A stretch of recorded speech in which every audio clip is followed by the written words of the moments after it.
আম্মা আমি দেখতে কেমন বলেন তো? খুব সুন্দর। ছেলের বউ হিসেবে আমার আপনাকে ভালো লাগে? খুব ভালো লাগে। আম্মা আমি হেঁটে দেখাই। আমার হাঁটা ঠিক আছে? খুব সুন্দর। আমার চুল দেখেন, আমার চুলগুলো কিন্তু বড় আছে। ও খুব সুন্দর। এবার আম্মা আসি রান্না বান্নায়। রান্না বান্নার ব্যাপারে কিন্তু আম্মা আমি 1 নাম্বার। আমি বাড়িতে যখনই ভালো মন্দ কিছু রান্না বান্না করছি, আপনাদের বাড়িতে কিন্তু তরকারি আসছে। তখন খাইছেন কিন্তু বুঝেন নাই, এখন তো বুঝছেন কেন আপনার বাড়িতে রান্না বান্না আসছে। তাহলে আম্মা বুঝে গেছেন আমার হাতে রান্না বান্না কেমন।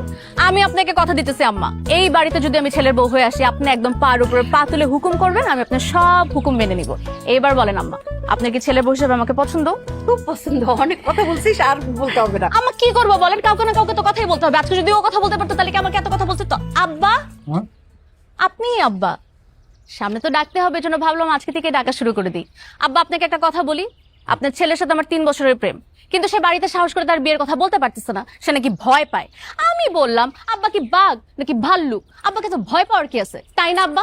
আমি কতবার বললাম আব্বাকে একটু সুন্দর করে বললেই আব্বা রাজি হয়ে যাবে। এজন্য আব্বা আমি আপনাকে বলছি, আব্বা আপনার হাতে আমার জীবন মরণ নির্ভর করতেছে। এখন আপনি আমাকে বলেন, আপনি কি ছেলের বউ হিসাবে আমাকে মেনে নিবেন নাকি নিবেন?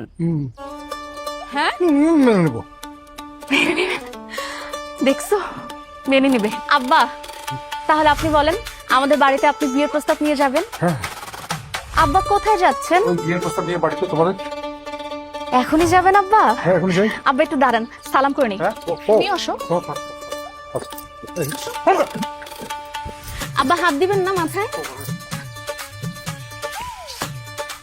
আব্বা হাত উঠাবেন না? আব্বা হাত নামান। ও হ্যাঁ হ্যাঁ। আমাকে একটু সালাম করি। না না না, আমাকে সালাম করতে হবে না। আমি এমনিতেই খুশি।